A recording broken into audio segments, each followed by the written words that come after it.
Hello, everybody. Welcome to this talk. So, yeah, my name is George Butler from Mutiny Media, and I'm hosting on behalf of UCLIC and the MSD Lab. So these talks originated when we were in Sussex, and the premise is to show a good fusion of academia and business. So this is a really good example. Yeah, it's great to have Carl here, Carl Hayden Smith from Ravensbourne, to present his journey with WeKit. And they've recently become the finalists of the XPRIZE with their wearable neuroadaptive mixed reality training experience. So yeah, post questions in the chat and we'll have time for questions later on. So yeah, go for it, Cole. Are you queued up? Thanks a lot, George. Right, I'm just going to share my screen. Okay, so I'm going to present for about, I think I've got about 40 minutes, and we shall go from there.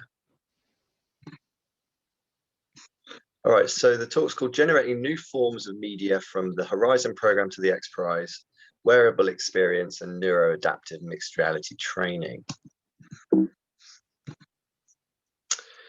So in terms of my background, I'm basically a cognitive scientist. I have spent about 20 years looking at technology enhanced learning. So ranging from any sort of virtual reality, mixed reality, but right through to sensory augmentation, and done a lot of different projects over the 20 years, mostly European projects, but now getting funding from America, etc. So we're going to go over some of my sort of basically a lot of the major projects that I've done over the years, and then look at where they're getting commercialized. So this sort of a typical day in my life would be here, which was at the Creative Innovation event in Melbourne, where I was back-to-back keynoting with Ray Kurzweil, who's Director of Engineering at Google. And yeah, I'm pretty anti the whole transhumanist agenda that Kurzweil and the like are espousing. So I actually managed to sort of try and dismantle with hyperhumanism. So hyperhumanism is effectively trying to use technology as a stimulus or a catalyst to actually enhance our own innate human abilities rather than becoming cyborgs and dependent on technology. So I'm also very interested in mixed reality, in machine learning and AI. This was me speaking at the European Economic Congress, which happened in Poland recently, and yeah, very interested in this sort of the application areas for those technologies. And it seems to me that a lot of them are basically problematic, but I'm not going to go into that in this talk. So yeah, so I've been recognized as an international expert by the European Commission. I'm often in the House of Commons, House of Lords, looking at things like digital strategy. And yeah, so I've been at Ravensbourne for about 7-8 years. And yeah, it's a fascinating place to work, primarily because of its links with industry. It's a small enough pond to be agile, to make quick decisions.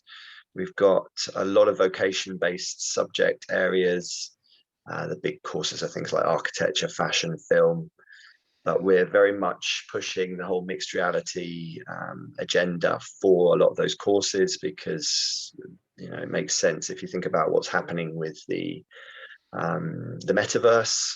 A lot of the skills that we're teaching at Ravensbourne are this general gist that we're going from a 2D internet to a 3D internet, and world building is going to be a massive employer. So that's the rate of employability. We got about 98% employability rate. We have an incubator in-house where we incubate both the students who have graduated into small businesses and beyond. So we do a lot of seed funding, and yeah, we basically grow our own in-house. So this is Ravensbourne, right next to the O2. And this is what's coming. So this is actually the design district, where we've got 16 new buildings, 8 architects, and this is actually going to be my new office here. So this is the new Institute for Creativity and Technology. And yeah, we're very excited to get in the building. This is actually how it looks right now. So it's pretty much there. So I'm looking forward to having a bit more headspace. As George says, we're building some interesting labs inside the space. And I'm going to talk a little bit about that as well.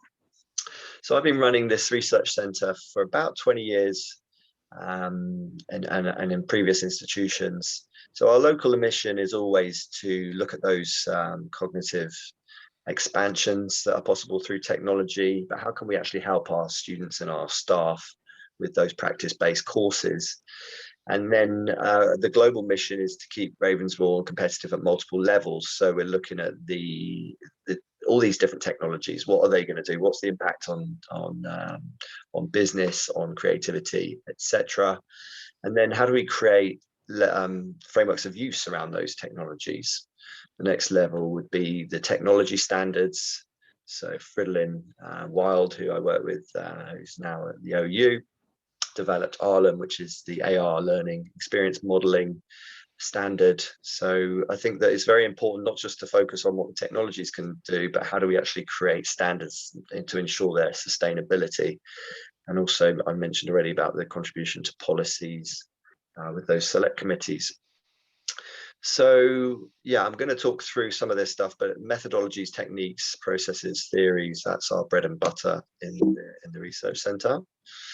So the project that I actually brought to Ravensbourne was an interesting one. It was incredibly tough. It was an FP7 project called CRIAM. And what we actually did with CRIAM was attempt to roadmap the technologies with those creative industries. So we worked with architecture, gaming, media, e-publishing, design. And it was a really tough call. We got £1 million to actually do the project, but the description of work was incredibly ambitious, because what we were aiming to do with those creative industries was to get everyone, all the important players in Europe, and I was in charge of the architecture sector.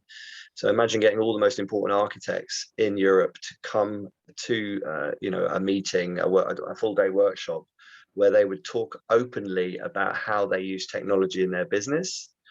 And as you can imagine, that's kind of their IP. So to try and get people to talk openly about what they're actually, how they're using technology to really advance themselves was actually extremely problematic, primarily because you can't pay them. You can't actually pay for them because they're not partners on the project. So they were doing it out of goodwill.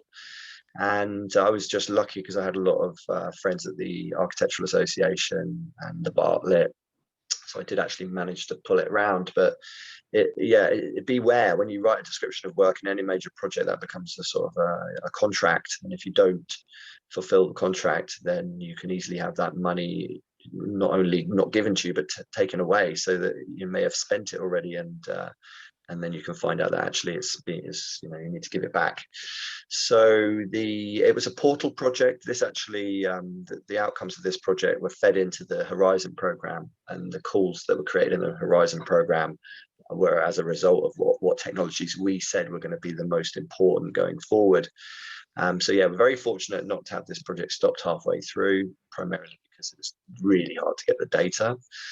So we worked with a group, Technology Futures Forum, to get all these architects in one space. And and then we built this software. So it's a road mapping technology that would enable us to say which technologies are currently showing as weak signals, which technologies are actually cross-sectorial, so they actually work across sectors. Those were the most important ones. But it's really fascinating actually looking at how architecture is incredibly conservative, primarily because it's so expensive and it's so regulated. So it's actually very hard to take advantage of all the technologies that you can do because of that red tape. So yeah, another award came quickly after we managed to complete the CRIAM project, which was an Erasmus Plus project called MRidge, where we were looking at using mobile technology to help disadvantaged groups in Eastern Europe. And a related project, M-Equity, was actually working similar technologies, but working with refugees. So we're working in the Gaza Strip and actually enabling people to live, you know, their lives as best they can with these smartphone technologies. So that was the two sort of sister projects.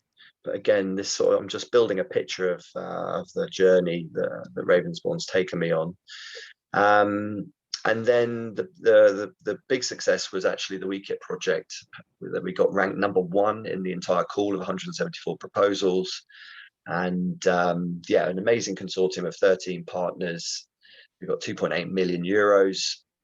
And the aim of this project was actually to use mixed reality. So we were very lucky that the HoloLens was released in 2015, because otherwise we wouldn't have had a hope of doing this project.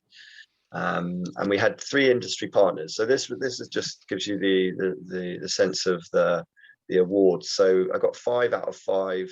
Every actual project that I proposed got funded.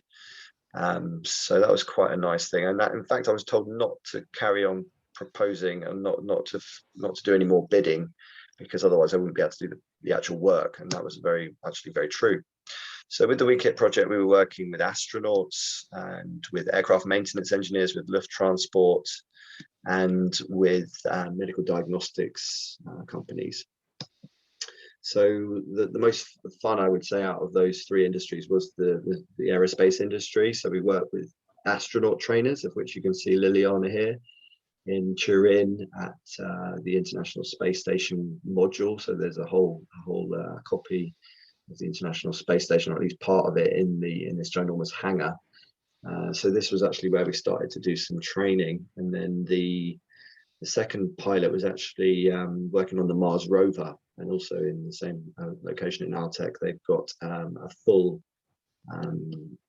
sort of Mars rover setup. And yeah, amazing use cases. So for the benefits of those that haven't used mixed reality, this is typical. Watch your step while performing the task.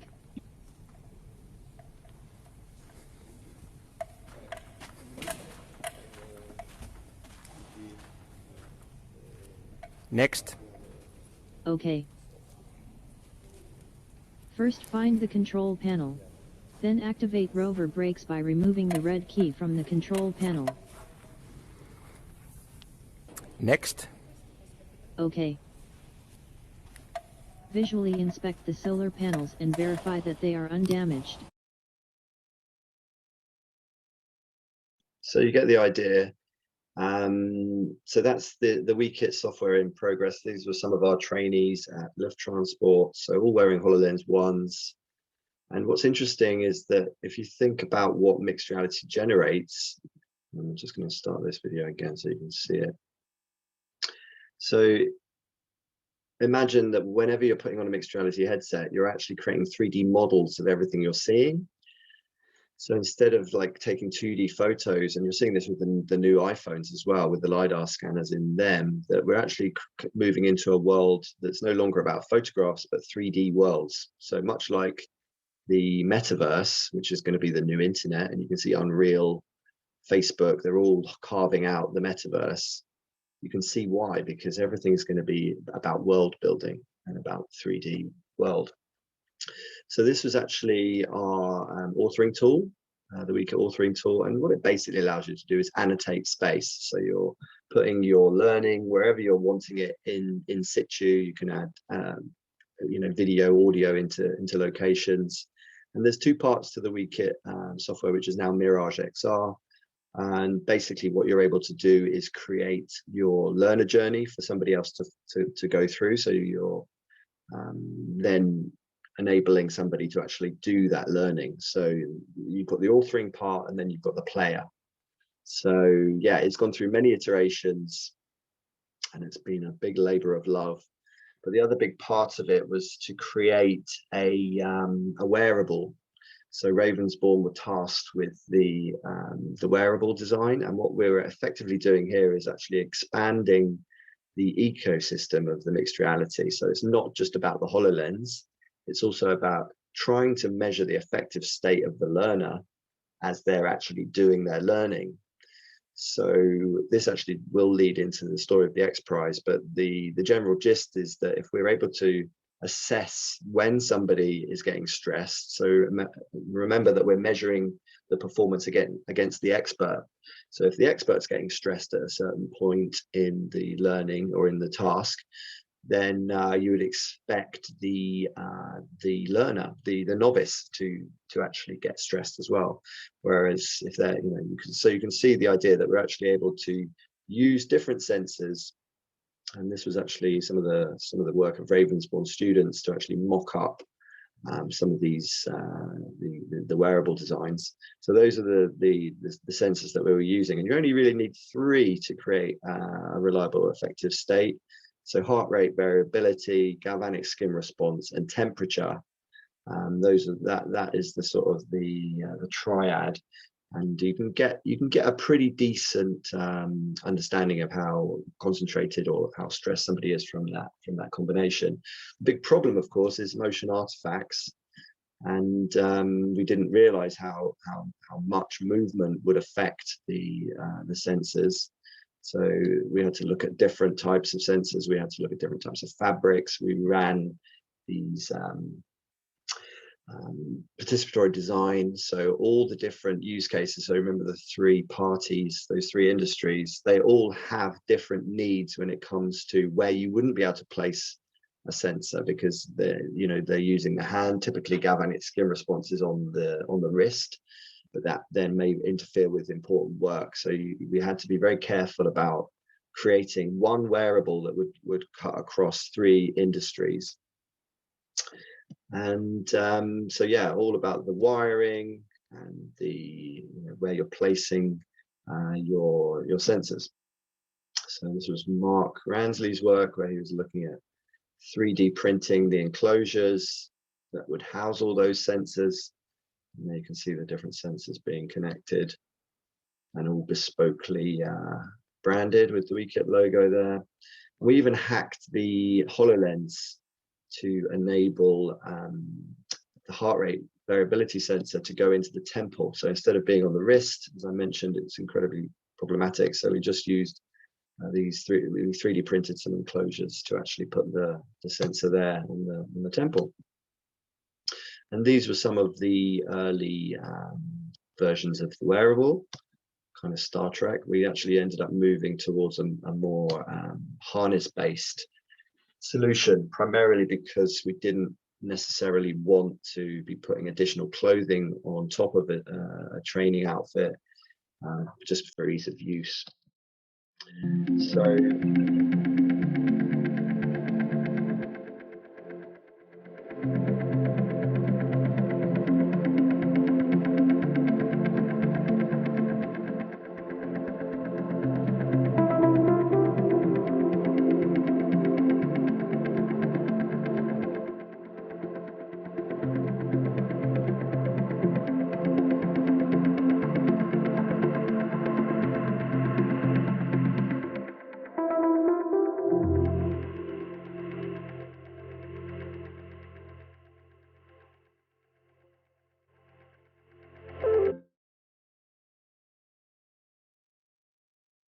that just gives you a bit of an idea about the other use cases. So we actually created a spin-out company from the UCLIC project, and I know a lot of big European projects don't really go anywhere after they've been funded. It's very hard to convert them into a business. So UCLIC ECS, Experience Capturing Solutions, is the business that we've spun out from it. It's based in Ireland. And these are the parameters of the business. So ghost tracking, biosensors, smart glasses, the wearability, the ergonomics, all of that kind of stuff. And what was interesting is Microsoft themselves clocked onto what we were doing. They actually produced at the same time something called Microsoft Guides, which is much more basic in terms of its parameters. So this was basically a PowerPoint presentation that you could plug in your PowerPoints into the HoloLens. So this was actually the HoloLens team. So on this side is all the Microsoft guys coming to visit us at Ravensbourne. So this is my team on this side. And yeah, so we started a new project with Microsoft HoloLens directly, which is the smart garage project. So we're working with the head of the automotive industry, the head of Halfords, and also First Step Trust. So Microsoft HoloLens, we know that they've had a large military contract recently. So Microsoft's very keen to be looking at accessibility and helping the disadvantaged groups. So this was all about training dyslexic, learning difficulties, kids that basically have problems maybe with literacy, but are perfectly fine in a gamified environment. And if you think about what goes on in a smart garage scenario, then you're going to be not having to do a 2D translation from a handbook to 3D. You can actually do everything in 3D, so it's much more intuitive to do your training. And so this project's actually waiting to kickstart again after the COVID situation, but it's a great combination of partners. So with all of my main projects, I always have passion projects, and one of those is working with Mark Farid to create the Seeing Eye project. So Mark wants to wear a VR headset for up to a month in order to see how persistent his personality is. We all know that the stories we tell ourselves make up our personalities. He's chosen 28 days because that's how long it takes to form habits. And he spent 6 months trying to dissolve his identity with another project called Data Shadow, which was based out of Cambridge, before adopting somebody else's vision. So the basic principle here is that he's wearing somebody else's sight and hearing. So he won't have access to his own eyes or his own hearing. And why I'm bringing it up is because it's entirely related to the WeKit project, because we have this experience capturing where I wear a headset, which I'll show you in a second, to capture 270 degrees of my day. So then that becomes the wearable. So this is Carl Smith, do you give us permission to use this footage for Seeing Eye related purposes? I do indeed. Excellent. So that was Mark giving me the headset. Very uncomfortable to wear. I know it's improved a lot now. But yeah, so with those cameras, I'm capturing my day, and then Mark actually wears me. So it's, again, this wearable experience idea. And it's been super interesting actually watching the iterations of this. It's been a similar length of time as well, around 6-7 years. And Mark's gone through many iterations. So we launched the project at Ars Electronica, and effectively he was wearing a different person every day for a week. So he would wear a 60-year-old woman one day, and then an 18-year-old boy, and then then me. So it was fascinating to see how he was coping, and he's moving to the next phase now, where he's going to do a long period of time just wearing one person. Another part of what we're doing at the lab is a lot of sensory augmentation projects. So we work with the Cyborg Nest group, and this is one of their senses called the North Sense. And effectively what you're seeing is a body piercing that vibrates every time you face north. And yeah, very interesting to see how 300 people adopt such a device. It's also amazing to think that it's a bit of a wild west out there, and unless you're saying that you have a medical benefit, then you can launch a new sense. You can actually put it on the market, and you can turn it into a new world. So a lot of the early adopters here were talking about how they, with that new sense of direction, knowing where you are in space, they were able to imprint their memories with this additional parameter. So I think this whole area is, again, another huge economy just waiting to happen. And I think people are biohacking in a DIY fashion, but again, without frameworks of use, without understanding the limits of the body, I think this can very badly go wrong. And this is an example of transhumanism, because it's a technology that you wear permanently. And in fact, Cyborg Nest's tagline is that we don't want to wear technology, we want to become technology, which is absolutely a transhumanist trope. And if you look at other technologies that create the same capability, like the Feel Space belt, it's a belt that you wear, it vibrates, it tells you where north is. But the difference is that you actually only wear that belt for 6 to 8 weeks, and then you remove it and you still have the sense. Whereas this one, so that's more of a hyperhumanist approach, a bit like stabilizers on your bike, where you only use the stabilizers to learn how to cycle, and once you've actually done the the training, you remove the prosthetic. So we've done a lot of development of hardware and software as well at Ravensbourne. This was a bit of a knockoff of GoPros. So these GoPro clones are actually 10 times cheaper. So if we produced this 32K 360 camera, this was Mark Ransley's work. And yeah, so utilizing the cheaper version of GoPros to create such a high-res camera. So $2,000 instead of 20 grand. And as George mentioned in the intro, the holoportal we built at Ravensbourne, again, as a very much a DIY space. So you can see a camera rig above the models there. And what we're doing is actually taking and splicing together multiple cameras to create these holograms. So we're able to take any moving image, any moving person or product in the space, and then turn that into animation, put it in directly into film. This is the kind of quality that we were getting out of the lab. So these footballers were actually in the holoportal, and now I'm wearing the HoloLens, actually placing them into position on this onto these desks. So yeah, you kind of become the cameraman and the director at the same time.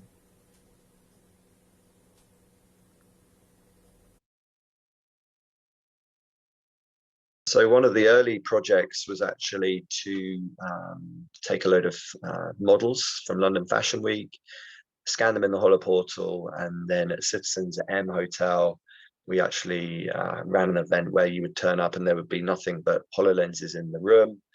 And then you would see this virtual catwalk. So you'd see this holographic catwalk of those fashion models. So that was way back in 2016. And we kind of naively thought at the time that we would be creating like an Airbnb of bodies with this holoportal, not kind of understanding that actually with deep fakes, it's incredibly hard to control like what happens to that 3D model of you after the fact. So people can end up creating whatever they want if they've got a very high resolution 3D model of you. And that's an interesting problem for mixed reality generally, because if you're walking around with a mixed reality headset, you're scanning everything in your house, you're potentially scanning your partner, and then who owns that data? Is whoever's at the other end of the servers. So we ended up realizing that maybe that wasn't the best way to go. I need a bit of advice. Who can I beam into the operating theatre? I know, I'll call my colleague Shafi. Hi, Carl. Hi, Shafi. How can I help you? You called me. Great, we've got a bit of an issue in the operating theatre. Can you offer some advice? Of course. Let's see what we can do for you, Carl. Thanks for calling me in. So what you saw there was Shafi Ahmed from Medical Realities, who was actually in the holoportal next door. So this was 5 years ago that footage was created. So very low resolution, but it gives you the sense of the kinds of things that we were working on. So we were on BBC Click 3 or 4 times with this project. James and the Play Labs guys have been leading on the work, and it's been an amazing thing to just have such a space. As soon as you walk into Ravensbourne, it was the place that all of the all of the guests that come into Ravensbourne would see this mysterious place. And yeah, it's been really great for us to work with the students. So this is a database of 600 projects that have come out of the Holoportal, and yeah, ranging from industry stuff to working with students, working with lecturers. And yeah, we're building the next version of the Holoportal with not using Connects, and actually really trying to build it from the ground up. And if you think about how expensive like something like the Dimension Studio is in Wimbledon, they charge £4,000 a minute to actually use their facilities, whereas ours is entirely free. So we got a lot of press from the Holoportal, and we have a lot of partners as well from the Holoportal. So just another example of where this mixed reality takes us. This is a project by Nick Lambert and Jazz Razul and others at Ravensbourne, where we took Leonardo's sketches of these perpetual motion machines and actually turned them into full 3D models using mixed reality. So primarily we were actually testing on the 500th anniversary of Leonardo's death, testing how accurate his sketches were using mixed reality. So turning those 2D sketches into 3D just to see if these perpetual motion machines actually worked. And fortunately for us, we were able to confirm that he was on the money. So from there, we actually created another European project, AR3U, which we got European funding to create a bespoke course specifically around mixed reality. So a basic and an advanced course. I think George was there at a certain part of the development of this project. So check it out, codereality.net, completely free resource on all you need to know about how to create mixed reality applications. We were in charge of the curriculum design, working with other partners as well across the consortium. But yes, it was a fascinating thing, because a lot of the times you see mixed reality content is part of another degree, and this was actually completely dedicated to just teaching the fundamentals. And from there, we actually ended up getting £500,000 in funding from LLDC, the London Legacy Development Corporation, to create the Hobbs Academy. And the Hobbs Academy is a finishing school for students that may have come out with some 3D skills from a degree program, but don't actually have the skills needed by industry. So what we did was we went into industry. We have a massive industry steering group, and they effectively told us, these are the skills we really need. So for instance, clash detection in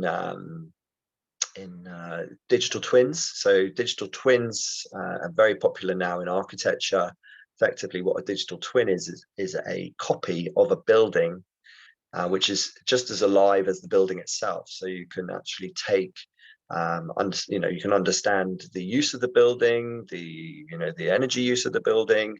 It's basically a database of the real building.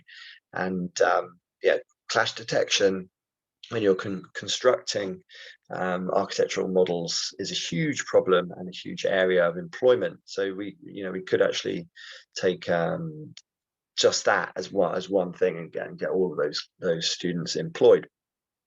But we really think that, as I mentioned before, the whole metaverse, the digital twinning of the world means that 3D skills are going to be very highly employable.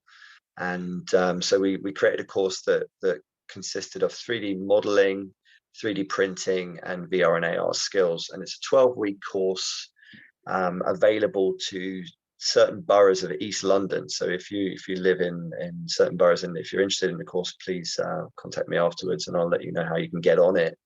But yeah, it's a fascinating program. It's a 2-year trial, it's a 2-year process with 6 cohorts.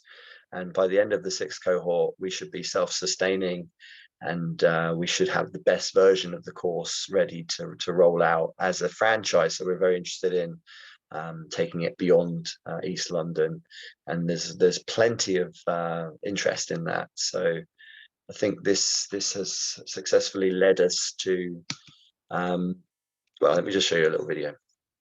Welcome to the Hobbs Academy student experience, where our students are led on a journey of skill development, creative collaboration and personal enrichment. To facilitate that journey, we initially introduce a basic skill set, starting with 3D CAD skills in Rhino and Blender, alongside model making theory, so that an understanding of the building blocks of the digital world is established. Here you can see some of the fantastic outputs from these projects, using laser cutting and 3D printing fabrication.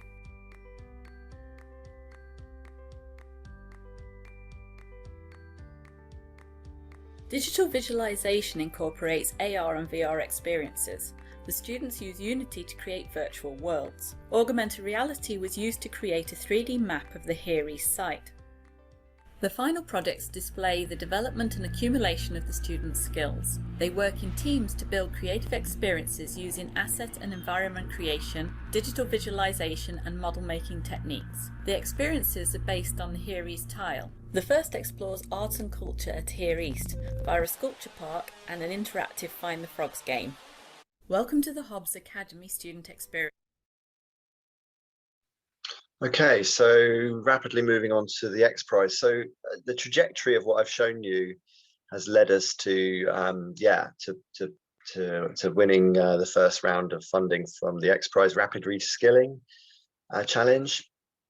And it's been a really interesting process of putting this one together, because they have some very heavy requirements. And if we think about what I've just shown you with the Hobbs Academy is all about rapid reskilling. It's a 12-week course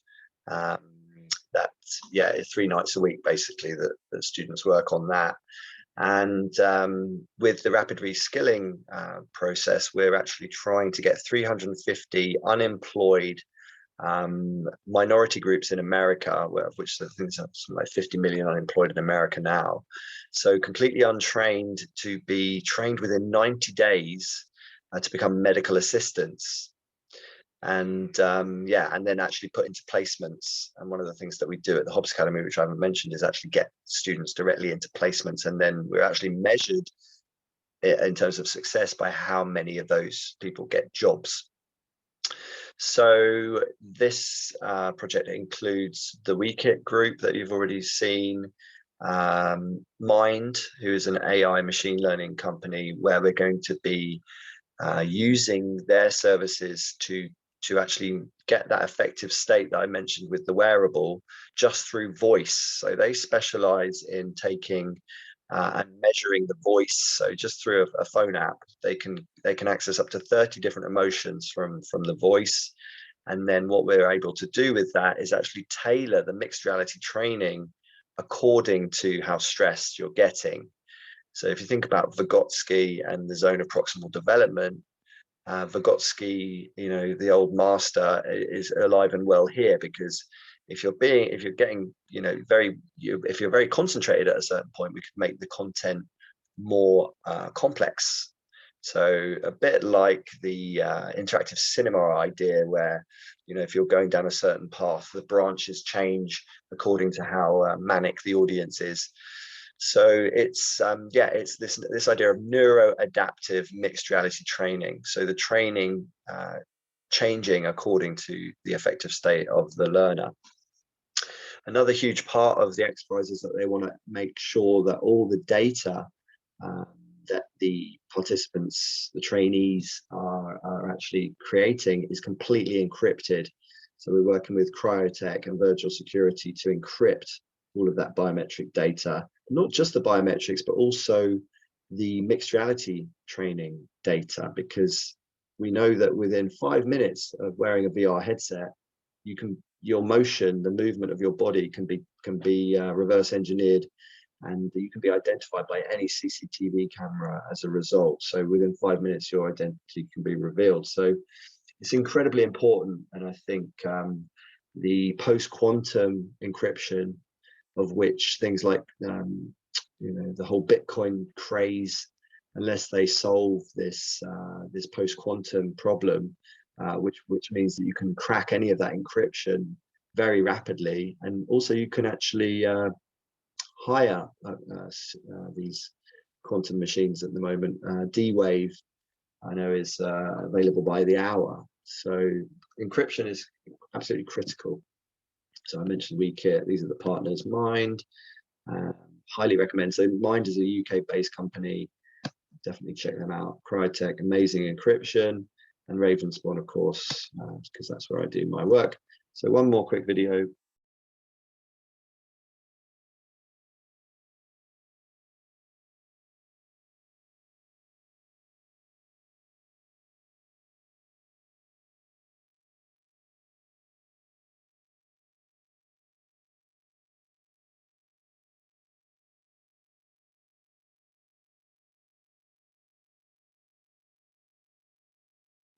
Just gonna, having trouble with the video here, so I'm just gonna play it from here.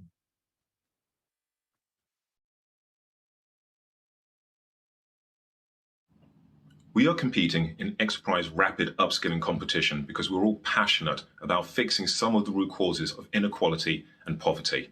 For example, lack of access to education and resources for upskilling. We were inspired to participate by the growing unemployment and widening skills gaps pushed to the fore by the prevailing pandemic.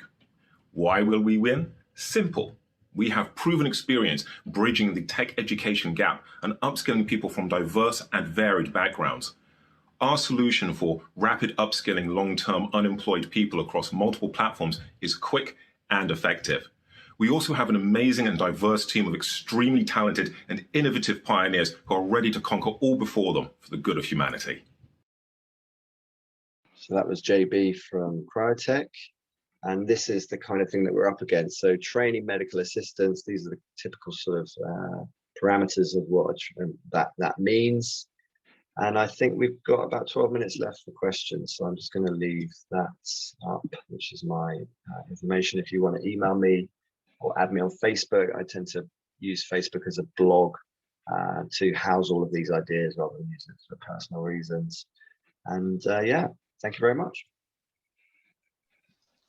Brilliant. Nice, Carl. Nice one, Carl. That was great. Hello. Has anybody got any questions? If they want to mute themselves and ask a question.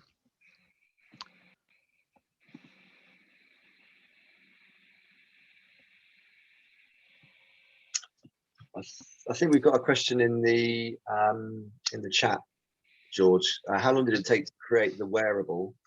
So